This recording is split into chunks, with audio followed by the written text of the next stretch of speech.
بسم الله الرحمن الرحيم. الحمد لله الذي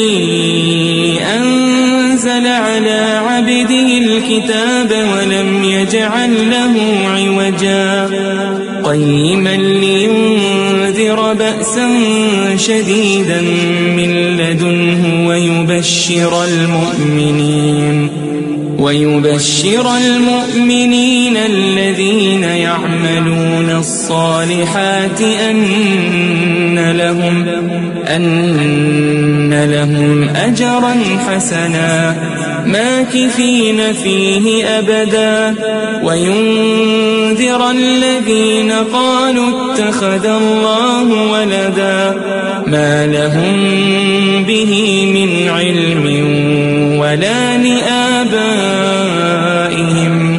كبرت كلمة تخرج من أفواههم إن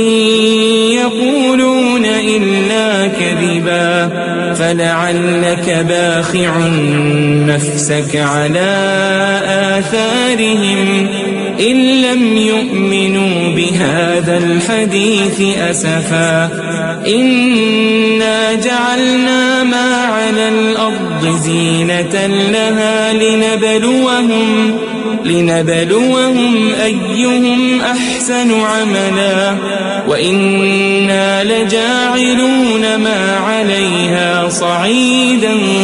جرزا أم حسبت أن أصحاب الكهف والرقيم كانوا من آياتنا عجبا إذ أوى الفتية إلى الكهف فقالوا ربنا آتنا من لدنك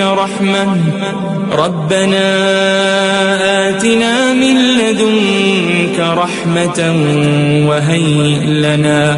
وهيئ لنا من أمرنا رشدا.